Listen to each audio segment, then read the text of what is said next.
रेगिस्तान में गरीब बहुओं का हरा भरा ससुराल।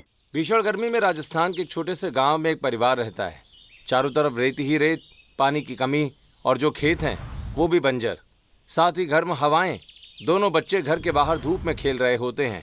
आओ मिलो शिलो शालो, कच्चा धागा रेस लगा लो। पत्ते तोड़ो, एक पत्ता कच्चा, हिरन का बच्चा। मेरा पैर जल रहा है गोपाल। हाँ दीदी, अचानक से इतनी तेज धूप लग रही है ना। चलो चलो अंदर चलते हैं। ऊपर से हवा भी इतनी गरम गरम चल रही है, कहीं सेंक के हमारा पापड़ न बन जाए। दोनों बच्चे तेज धूप से परेशान होकर घर में आते हैं, जहाँ तीनों बहुएं घर का काम कर रही थीं और उनके दादा दादी गर्मी से परेशान हाथ पंखा चला रहे थे। अरे बाप रे, इतनी गर्मी हो रखी है, लाइट भी नहीं है, और तुम ऐसे भागते हुए क्यों आ रहे हो? बाबा, बाहर बहुत गर्मी है, सूरज तो आज आग उगल रहा है। हाँ माँ, पापा माँ, बाहर जाऊँ तो पैर जल रहे, इसलिए हम अंदर आ गए। कई करा टाबरो, अठे रेगिस्तान में इतनी गर्मी, अब सु लाइट को नहीं आ रही तो इतनी परेशानी तो झेलनी पड़ेगी। थे भारे क्यों रम रहा? हाँ, घर में रियो, इठनो चोखो तो रे बींदड़ी, सत्तूरो सरबत बना दे, गर्मी सु बच जा वाला। जी बाबा साहब, मैं बना देती हूँ। तब बड़ी बहू सबके लिए सत्तू का शरबत बना देती है, जिसे पीकर उन सबको राहत मिलती है। बाप रे, कितनी गर्मी हो रही है, जल्दी से लाइट आ जाए। वैसे हमारा राजस्थान इतना रेगिस्तान जैसा तपा तपा लगता है। दीदी, आप तपने की बोल रही हो? अरे पूरा घर अभी ऐसा लग रहा है जैसे घर में गर्म हवा चल रहा हो। हाँ वो तो लग रहा है, लेकिन ये गरीबों का शरबत सत्तू से बहुत फायदा हुआ है। रे बींदणी, आज रात रे खावा में काय बनेला? मासा, घरा की गति तो आप देख ही रहे लो, मन मारा रहलो पड़ रही है। चोखो राजस्थानी जीमड़ो तो दूर री बात है, बस दाल चावल खैरे पेट भरनो पड़ रहा है। तब तो आज ऐसे ही घर चलाना पड़ेगा, और कर भी के सके हैं। मम्मी चाची खाना दे दो, भूख लगी है। बैठो, लाइट आ भी जाए तो कौन सा फर्क पड़ेगा, इस छत का पंखा भी मरा मरा चलता है। सास ससुर हाथ पंखे से बच्चों की और अपनी हवा कर रहे थे। वहीं एक बहू आंगन में झाड़ू लगाती है, वहीं दोनों बहुएं खाना लगा देती हैं। फिर सभी साथ बैठकर खाना खाते हैं। वहीं तीनों के पति बाहर धूप में काम कर रहे थे।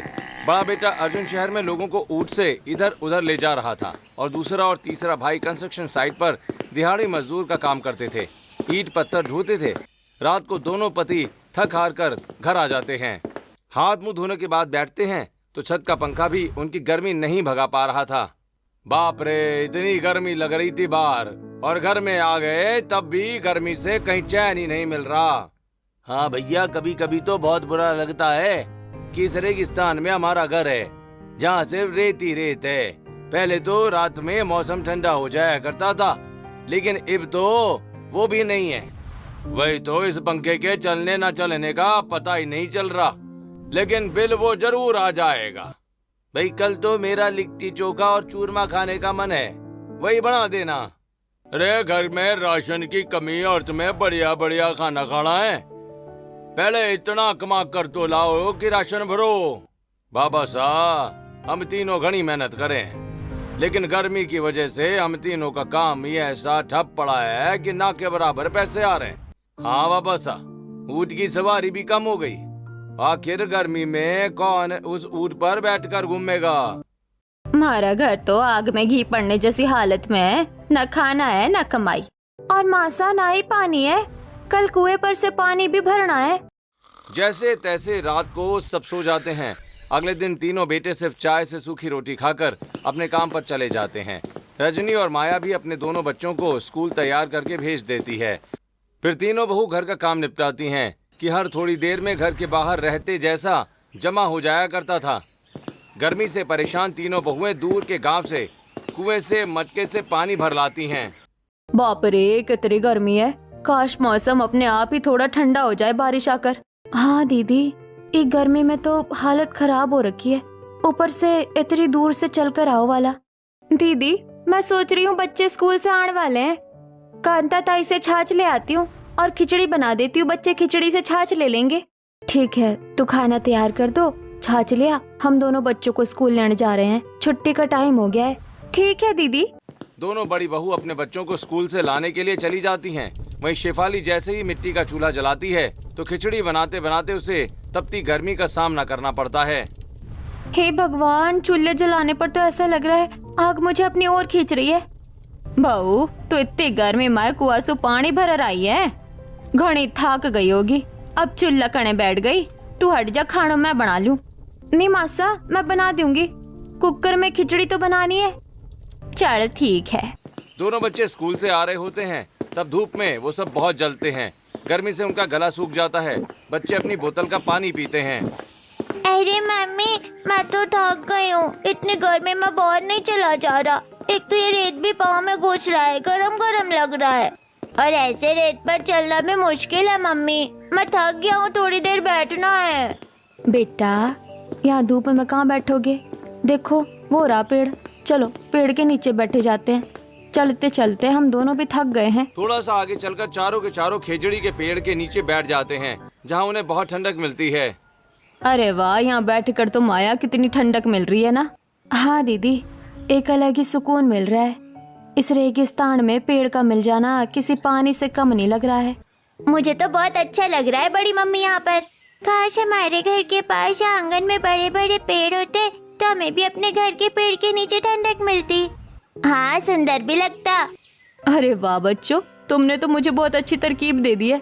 क्यों ना माया, हम अपने ससुराल को हरा भरा बनाए, पेड़ पौधे लगाएंगे तो हमें अपने झोपड़ी में भी कम गर्मी लगेगी और सुंदर भी बन जाएगा। हाँ दीदी, ये तो बहुत धांसू आइडिया है। चलो हम जल्दी से घर चलते हैं, शेफाली को भी बताएंगे। हाँ चलो। तीनों बहुएं घर आती हैं और ससुराल को हरा भरा बनाने की बातें करती हैं। क्या सच में दीदी बच्चों से आइडिया मिला आपको? ये तो बहुत अच्छा है। और मेरे तो एक और आइडिया आया दीदी, क्यों ना हम कुछ हरी भरी सब्जियां भी उगा लें, जिससे कि हमारे खाने पीने का भी जुगाड़ हो जाएगा। हाँ, वैसे भी हमारे पतियों की नौकरी इतनी अच्छी कहाँ चल रही है।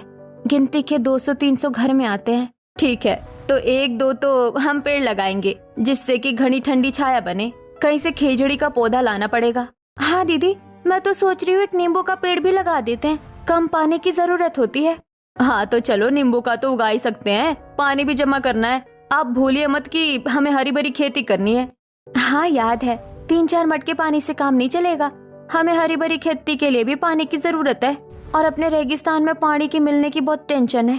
तीनों बहुएं अपने घर के आंगन में जंगली घास पौधे फालतू के हटा देती हैं और आसपास की जगह साफ कर लेती हैं। तब उन्हें देखकर सास, अरे तुम लोग आंगन को इतना चमकाने में क्यों लगे हो? कई बात होगी। दरअसल माँ जी, हम अपने ससुराल को हरा भरा बनाना चाहते हैं, जिससे हमें खाना भी मिले और ठंडक भी और सुकून भी। बहू, ये तो बहुत अच्छा आइडिया है, लेकिन इसके लिए पैसे और खाद लगेंगे, देखभाल लगेगी। तुम लोग इतनी गर्मी में कर लोगे और पैसे कट्ठे से आएंगे? हाँ बच्चों, बताओ। माँ जी, उनकी टेंशन आप मत लीजिए, हमने कुछ पैसे भी जोड़े हैं, हम उससे खाद और बीज ले आएंगे। हाँ, कुछ तो इन्होंने पैसे भी दिए थे, घर का राशन लाने के बाद हमने बचा लिया था। चलो अच्छी बात है, कर लो। तीनों बहुएं अमरूद और आम नींबू का बीज डालकर उस पौधे का खूब ख्याल रखती हैं और कुएं से पानी लेकर आती हैं। वैसे इन तीनों पेड़ को उगाने में टाइम लगेगा, बस जल्दी से ये पेड़ आ जाए, फिर हमारे घर में भी घनी छांव होगी। हाँ दीदी, और हमारे बच्चे भी खुश होंगे।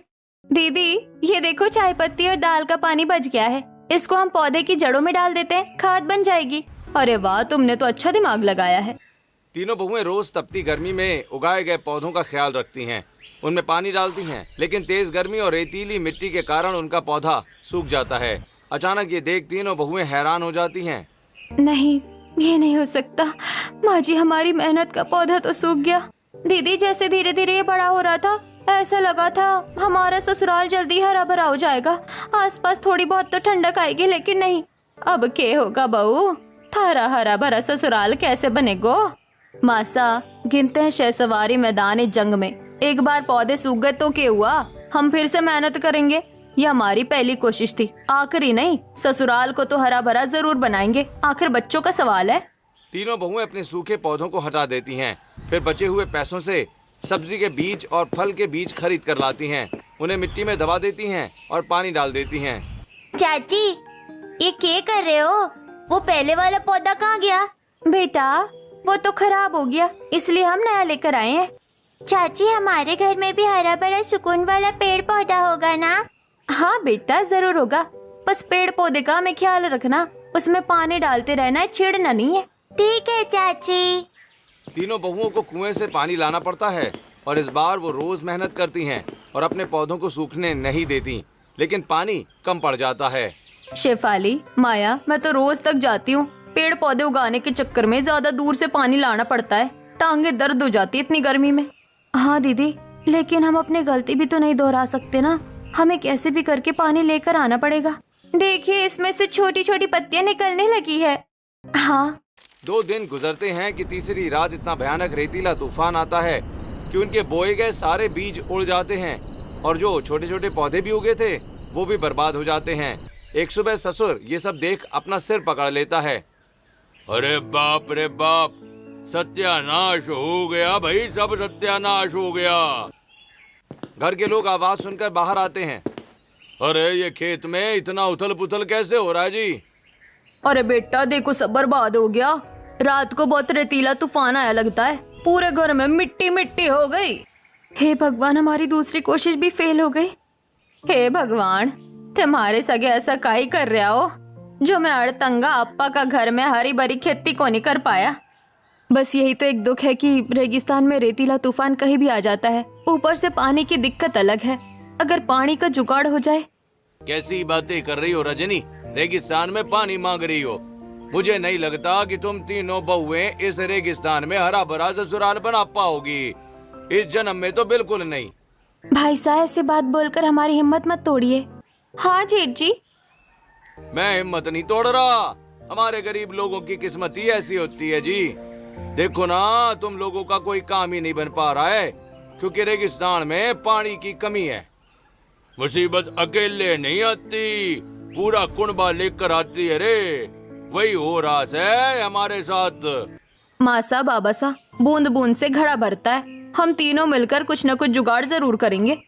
फिर घर के सभी लोग अपने अपने काम पर लग जाते हैं। बड़ी बहू दोनों बच्चों को स्कूल तैयार करके छोड़ने जाती है। तीनों पति नाश्ता करके अपने अपने काम पर चले जाते हैं और दोनों बहुएं खाना बनाकर कपड़े धोती हैं। शेफाली, सब कुछ कैसे होगा? हमने सोचा था हमारी सब्जी उग जाएगी, लेकिन बीज ही उड़ गए। दीदी, मेहनत करने वालों की हार नहीं होती। इस रेगिस्तान में तो खेती हम जरूर करेंगे। सबसे बड़ी पानी की दिक्कत है, उसे हमें सुलझाना है ताकि बार बार कुएं पर पानी लेने न जाए, क्योंकि हम भी थक जाते हैं और इसी वजह से हमारे पौधे सूख जाते हैं। सही बोल रही हो। कपड़े धोने के बाद बहू कपड़े सुखा देती हैं। शाम को आंगन में चारपाई पर चाय पी रही थी, तभी उनका दोस्त महेंद्र आता है। वो भी हुक्का पीने लगता है। राम राम सा, कैसे हो सब? बस भाई ठीक है, जैसे भी है, गर्मी बहुत लग रही है। सू तो है अमरीश भाया, ऐसी गर्मी हो रही है राजस्थान में, पूछो मत। दिल कह रहा है कि बारिश हो जाए। गर्मी की वजह से अमरीश और महेंद्र अपनी पगड़ी उतारकर साइड में रख देते हैं। इतने में तीनों बहुएं घूंघट कर महेंद्र के पैर छूती हैं। खम्मा घड़ी ताउसा। ओ जित्ती रह, थे क्यों परेशान हो रही हो बहू? ताउसा, परेशान ना होवे तो के होवे। आप ऐसा कुछ बताओ, जब पुराने जमाने में पानी की कमी होती थी तो लोग पानी कैसे बचाते थे? हमें पानी की बहुत जरूरत है हरा भरा खेती करने के लिए। अरे ये बात तो हम लोगों को तुम्हारे सास ससुर भी बता सकते थे, पर कोई बात नहीं। पुराने समय में लोग टांका बनाकर बारिश का पानी जमा करते थे। इसके लिए जमीन में गड्ढा करना पड़ेगा, बहुत बड़ी मेहनत लगेगी, और बस का पाइप घर की छत से वहां तक जाना चाहिए ताकि बारिश का पानी वहां से जमा होकर टांके में जाए। और ऐसा तो हम कुएं का पानी डालकर भी कर सकते हैं ना, ताकि जमा हो जाए। हाँ बहू, ये एकदम बढ़िया है। बस भगवान इस बार सब अच्छे से हो जाए। इससे बहुओं को एक नई उम्मीद मिल जाती है। दोस्तों, आपको क्या लगता है, क्या तीनों बहुएं अपने रेगिस्तान वाले ससुराल को हरा भरा कर पाएंगी? अपनी राय जरूर दें। वहीं वो बुजुर्ग अमरीश के साथ बचपन की यादें ताज़ा करके ठहाके मारता है। अगले दिन तीनों बहुएं सुबह सुबह उस भूमिगत संरक्षण चाका को बनाने के लिए हल लेकर गड्ढा खोदने लगती हैं। अरे ये इतना बड़ा काम है कि तुम 3 औरतें मिलकर नहीं कर पाओगी। हाँ भाई, मेरे को भी ऐसे ही लगता है, हम भी मदद करवाते हैं। वैसे भी तो काम इतना अच्छा चल नहीं रहा जो जल्दी जाए। हाँ, इसीलिए आज मैं भी अपनी बहुओं की मदद करवाऊंगा। हाँ, हर काम तुम्हारा फर्जी थोड़ी है, परिवार भी तो है ना। और अम्मा, बाबा, हम भी। हाँ मेरे लाल, तू भी आजा। तब पूरा परिवार मिलकर घर के पीछे बड़ा टाका खोदता है, जिसे खोदते खोदते शाम के 4 बज जाते हैं। सब पसीने से लथपथ हो जाते हैं। दोनों बच्चे भी छोटे छोटे बर्तन में से मिट्टी निकालकर बाहर कर रहे होते हैं। थोड़ी देर आराम करके एक बहू सबके लिए चाय बनाकर ले आती है। पापा जी, टाका तो तैयार हो गया, बस मिट्टी और चूने से अंदर लीपना है ताकि वो पानी जमीन में ना चला जाए। ये लो भाई, इसका ढकने का बड़ा मुंह का ढक्कन भी तैयार कर लिया मैंने लकड़ी से। अब पानी उड़ेगा भी नहीं, न जानवर गंदा करेंगे। अरे ये तो आपने बहुत अच्छा किया है। चाय नाश्ते के बाद तीनों बहुएं जैसे तैसे गड्ढे में उतरकर उसे मिट्टी और चूने से लीपती हैं ताकि जमीन पानी ना सोख पाए। और जब ये काम भी हो जाता है तो रात भर वो टांका अच्छे से सूख जाता है। थोड़े दिनों में ही इतनी झमाझम बारिश होती है कि छत का पानी पाइप से होते हुए टैंक में पहुंच जाता है। पहली बारिश में ही टांका आधा भर जाता है और तीनों बहुएं जब शाम को बाजार से लौटती हैं तो गली हुई सब्जियों को उठा लाती हैं। दीदी, ये उठाकर मैंने सही किया है ना? ये हमारी खाद बनने में भी काम करेगा और कहीं कहीं हमें बीज की जरूरत भी नहीं पड़ेगी। हाँ, तुमने बिल्कुल ठीक किया। और जहाँ हमें बीज की जरूरत है उसके लिए हम बीज खरीद लेंगे। अगले दिन तीनों बहुएं लौकी, करेला, ककड़ी के बीजों को अपने घर के आंगन में उगा देती हैं और रसोई के दाल चावल का पानी, चाय पत्ती इत्यादि उसमें डाल देती हैं, जो कि अच्छे खाद का काम करता है। साथ ही तीनों बहुएं घर के बाहर और आंगन में मेथी, पालक, बैगन, टमाटर और इसी तरीके की कुछ और सब्जियों के बीज डाल देती हैं और टाइम टाइम पर टाके से पानी लेकर हरे पौधों पर छिड़काव कर देती हैं। अरे वाह, ये मैं क्या देख रही हूँ? तुमने तो अपने ससुराल में रेगिस्तान जैसे माहौल में भी हरा भरा कर लिया है। करना ही था आंटी जी, आखिर कब तक संघर्ष हमारी मेहनत को विफल करता। अभी तो हमें और आगे जाना है। बढ़िया, एक तो सुंदर भी लग रहा है और अब तुम्हें ठंडक भी मिल जाएगी। और अगर ज्यादा सब्जी उग जाए तो 1-2 मेथी पालक मुझे भी दे देना। जी जी आंटी जी। एक दिन दोनों बच्चे स्कूल से लौट रहे थे तो एलोवेरा का पौधा उठाकर घर के अंदर लगा देते हैं। तब माया, अरे एलोवेरा का इतना छोटा पौधा कहाँ से आया? माँ स्कूल से आ रहे थे तो धूप में ये बेचारा परेशान हो रहा था, उसको पानी नहीं मिल रहा था। अब तो हमारे घर पर बहुत बड़े गड्ढे में पानी है तो हम इसको जड़ के साथ उठाकर यहाँ ले आए। दीदी ने बोला जड़ के साथ ले, वरना मैं तो तोड़ ही देता। और इसमें कांटा भी है, हम बड़े ध्यान से लेकर आए हैं। ये तो तुम दोनों बच्चों ने बहुत अच्छा किया। क्यों ना हम एलोवेरा, गिलोय और तुलसी भी उगा लेते हैं। घर में इससे और बरकत होती है और गर्मी में काम भी आता है। हाँ बिंदनी, या तने चौखी सोची। तीनों बहुएं एक लाइन में अलग अलग तुलसी, गिलोय और एलोवेरा का पौधा लगा देती हैं। वहीं साथ में घर की छत तक और दीवारों पर करेले, लौकी, कड़ी की बेल लग गई थी और कद्दू इतना सुंदर लग रहा था जैसे धूप में हरे पीले बड़े मोती चमक रहे हों। तब एक दिन, अरे माँ देखो, गर्मी की वजह से एलोवेरा और तुलसी सूख रही है, हम इसको पानी कैसे दें? ओहो, इस रेगिस्तान में भी इतनी गर्मी है ना कि इन पौधों को भी थोड़ी थोड़ी देर में पानी चाहिए। आइडिया, ये बोतल वाला तरीका काम आएगा। दीदी, आप क्या करने वाले हो? कुछ समझ नहीं आ रहा। देखती जाओ। सब्जी वाली जगह जगह से 10 से 12 पानी की बोतल इकट्ठा कर उसे भर भर कर उसके मुंह की तरफ छोटे छोटे छेद कर देती है और पौधों के ऊपर उल्टा लटका देती है, जिससे थोड़ी थोड़ी देर में पानी टपकता रहता है और पौधों तक नमी पहुंचती है। और इसी बीच पति जैसे तैसे अपना दिहाड़ी मजदूरी का काम और ईंट भट्टे का काम कर रहे थे। बड़े बेटे के ऊँट की सवारी पर कोई नहीं आता तो वहीं ऊँट भी बेच देता है। घर में खाने की दिक्कत और थी, लेकिन 3 हफ्तों के बाद ही रेगिस्तान का ससुराल इतना हरा भरा लगता है कि हर जगह टमाटर, कद्दू, पालक, मूली, अलग अलग हरी हरी सब्जियां, साथ में हर औषधि वाले पौधे भी उग गए थे जिसकी खुशबू मोहल्ले तक जाती है। सब लोग चाव से खाना खाते हैं। वाह भाई वाह जी वाह, मजा आ गया आज तो, इतना चोखो खाना खाकर। मुथी तो कते दिनासु तरस रही, एडो राजस्थानी खाणो खावत और देखा हमारी तीनों बहू की वजह से घर तो फूटरो लागी रियो है। अब इतनी गर्मी भी कोनी है और इतो चोखो चोखो खाणो खावाने भी मिल गयो।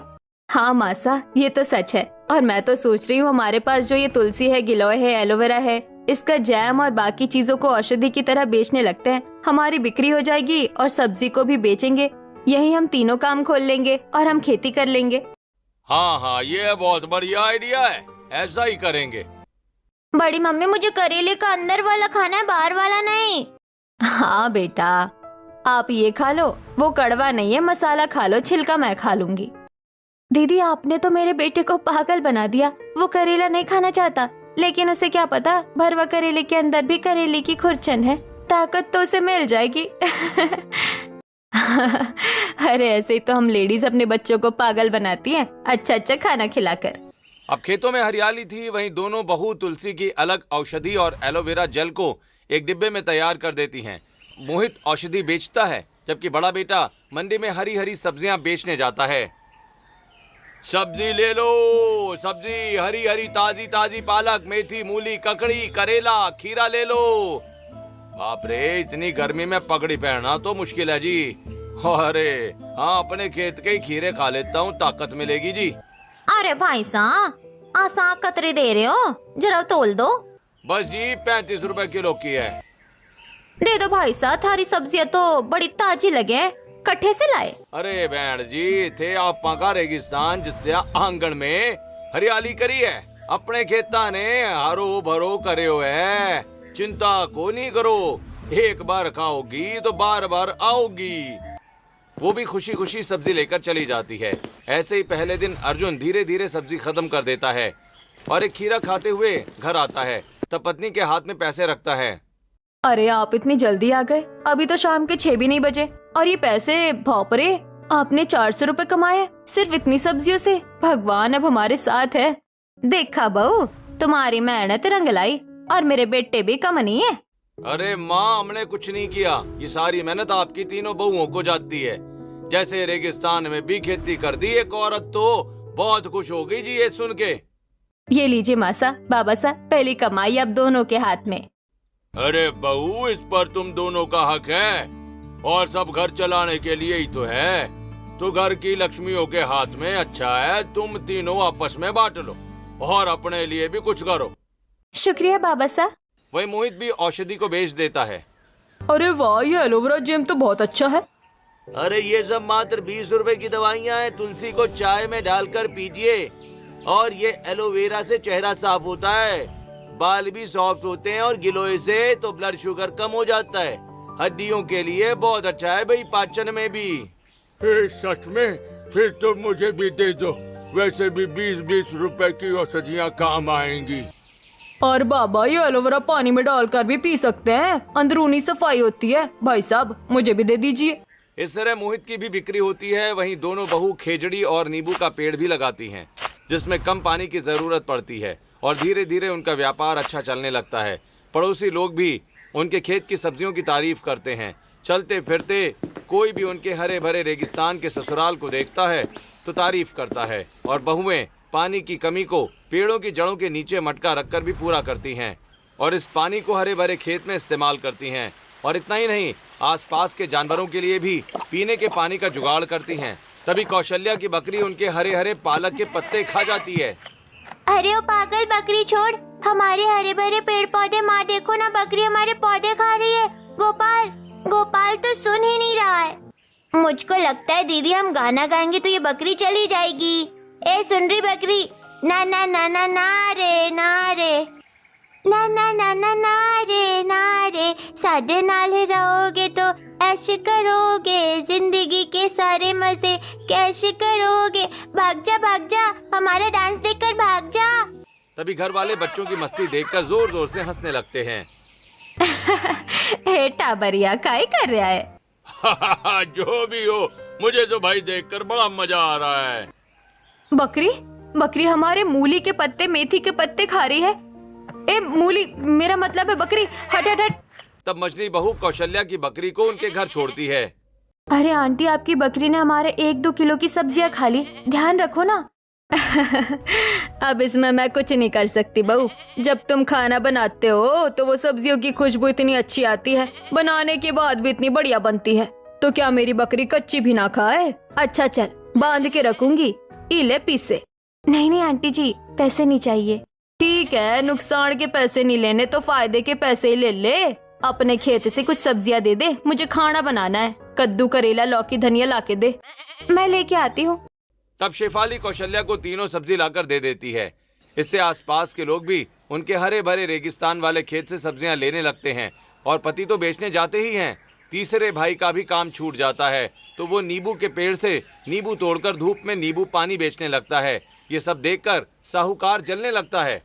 इन तीनों बहू ने अपने ससुराल को हरा भरा बनाकर सिर्फ अपना फायदा नहीं किया, मेरा भी नुकसान किया है। इन लोगों की तो कमाई हो रही है, लेकिन आसपास के लोग तो मुझसे उधार लेना भूल गए हैं। ऐसे ही चलता रहा तो मेरा काम ठप हो जाएगा।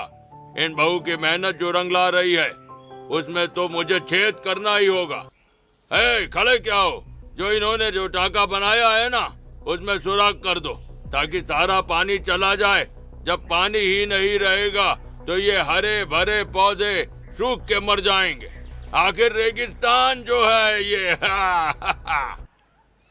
साहूकार के आदमी उसकी बात सुनकर आधी रात में तीनों बहुओं के बने बड़े से टाके में जगह जगह छेद कर देते हैं।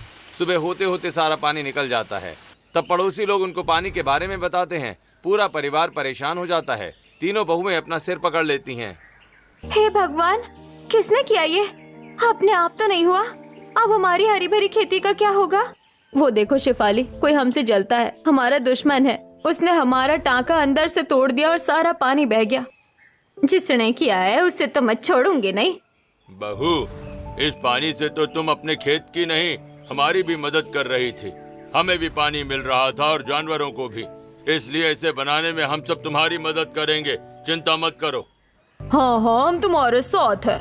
तीनों बहुओं की आंखों में आंसू होते हैं। वहीं परिवार और गांव वाले उसकी मदद के लिए जुट जाते हैं और एक बड़ा गड्ढा खोदकर तैयार करते हैं।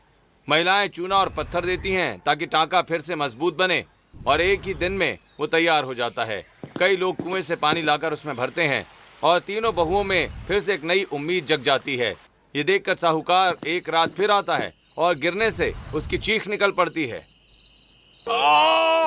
अरे राम रे, मर गयो रे, मैं गयो, मर गयो रे मैं। आसपास के लोग इकट्ठा होकर लालटेन लिए। अच्छा, साहूकार तो तू है जो फिर से इस टाके को खराब करने आया है। साहूकार साहब, मैं तो सोची को नहीं सकती थी कि थे माने इतना मोटो नुकसान पहुंचावला। आखिर क्यों के बिगाड़े हमने थारो? अच्छा हुआ इनको लगी जैसे को तैसा। अरे हाँ, किया मैंने ये सब क्योंकि तुम्हारी 3 बहुओं की वजह से मुझे नुकसान हो रहा है। कर्ज लेने वाले लोग अब कर्ज कहाँ ले रहे हैं? अरे आपने हम लोगों का बहुत नुकसान किया है जी। अब तो आप गए। गांव के लोग साहूकार को पीट पीट कर वहां से भगा देते हैं। वहीं फिर से तीनों बहुओं की जिंदगी पटरी पर आ जाती है। सुकून से सभी अपने हरे भरे पौधों को देखकर आंगन में चाय पीते हैं, जिससे उनका घर खर्च अच्छे से चलता है। और अब वो अच्छा खाते हैं, अच्छा पीते हैं। कभी लाल मांस बनता है तो कभी लिट्टी चोखा, मालपुआ, घी चूरमा। माँ और चूरमा दो। बस कर, कितना खाएगा? खा खाकर गोलगप्पे जैसा फूल गया है। अपने हरे भरे खेत की सब्जी खाकर और घी खाकर। हाँ तो अच्छी बात है ना बहू। पहले हम लोग गरीब लोग थे, खाने पीने के लिए इतना सोचना पड़ता था। चाहे सूखी रोटी खाते थे, न बच्चों को ठीक से मिल रहा था। पर अब सब खा पी रहे हैं। हाँ चल बिंदनी, अपना एलोवेरा जेल मारे चेहरे पर भी लगा दे। मारे तो थारे से सुंदर दिखना है, फूटरो लगना है। अभी लगाती हूँ मासा। और मुझे तुलसी की चाय पीनी है आज। बाबा सा, आपने खेत की लौकी के पकौड़े भी बना देती हूँ। हाँ चाची, मैं खाऊंगी। पहले सब लोग अपने खेत के नींबू पानी तो पी लो। ताजा ताजा नींबू लेकर आया हूँ मैं। सभी लोग नींबू पानी पीते हैं और शाम को नाश्ते में तुलसी की चाय और लौकी के पकौड़े बनते हैं। इस तरह वो सभी अपने घर में खुशी खुशी रहते हैं। गांव वाले तीनों बहुओं की आते जाते तारीफ करते हैं। उनसे प्रेरित होकर गांव के बाकी लोग भी अपने घर ऐसी ही खेती करते हैं। फिर एक दिन गांव में जिलाधिकारी निरीक्षण के लिए आते हैं। हरियाली देखकर हैरान हो जाते हैं। अरे वाह, ऐसे रेगिस्तान वाली जगह पर दूर दूर तक मैंने एक भी पेड़ पौधे नहीं देखे। लेकिन जैसे ही आपके घर की तरफ पहुंचा, चारों तरफ बस हरियाली और ठंडक है। अब तो मैं सोच रहा हूं कि हमें जो प्रोजेक्ट करना है, यानी कि परियोजना, वो यहीं पर करें। और ऐसा किसने किया है? हमारी तीनों बहुओं ने, शिफाली, रजनी, माया। अगर ये आपने किया है तो हम आप तीनों को चुनते हैं इस परियोजना के लिए। आप हमारी हरियाली देखकर खुश हो गए, अच्छी बात है। लेकिन कैसी परियोजना? देखिए, वो ऐसी बात है कि अब हम यहाँ पर जल संरक्षण केंद्र बनाएंगे और पौधों का नर्सरी केंद्र भी। इससे काफी सारी महिलाओं को रोजगार मिलेगा। और हम आपके गांव को चुनते हैं क्योंकि ऐसा राजस्थान के किसी भी रेगिस्तान वाले गांव में नहीं है। तभी आसपास के सभी लोग तीनों बहुओं की खूब तारीफ करने लगते हैं। वाह वाह, थे तीनों बहुआ तो कमाल ही कर दियो। थारी वजह से अब गांव में एक नवी परियोजना शुरू हो सी और परिवार अब लुगाइया ने रोजगार मिल सी। और सगठो थारे रेगिस्तान ने हरो भरो कड़ा नाट्य विचार री वजह से हुआ है। सच मानो ते घड़ी हिम्मत दिखाई। अब ढोरा बसुआ सारू भी कुंड बढ़ाया है। शुक्रिया ताईसा। बहुओं, तुमने तो इस बंजर धरती में जान डाल दी। भगवान ऐसी बहू सबको दे जो सिर्फ अपना नहीं दूसरों का भी बड़ा करे। बाबा सा, आज हम जहाँ पहुँचे हैं सिर्फ हम तीनों बहू की अकेली की मेहनत नहीं है, बल्कि आपके प्यार और आशीर्वाद की वजह से भी है, और हमारे पतियों के साथ से भी। थोड़े टाइम के बाद जिलाधिकारी गांव में उस परियोजना को शुरू करते हैं और अलग अलग जल संरक्षण केंद्र, पौधा नर्सरी केंद्र, औषधीय पौधा संस्करण केंद्र इत्यादि खोलते हैं, जहां कई महिलाओं और परिवार वालों को रोजगार मिलता है। वहीं तीनों पति अपने खेत की हरी भरी सब्जियां, औषधि और फल को बेचकर अपना व्यापार बड़ा कर लेते हैं। कुछ ही समय में वो अपना पक्का घर बनवा लेते हैं, जहां 4 कूलर भी होते हैं। अब उनकी किस्मत से गरीबी और गर्मी दोनों मिट गई थी, क्योंकि तीनों बहुओं ने रेगिस्तान वाले ससुराल को हरा भरा जो कर दिया था। दोस्तों, क्या आप भी इन 3 बहुओं की तरह अपने आसपास की जगह की किस्मत बदल सकते हैं, जैसे बहुओं ने अपने गांव के लिए बदली? अगर हाँ, तो आप ऐसा क्या करेंगे? कमेंट करके हमें जरूर बताएं।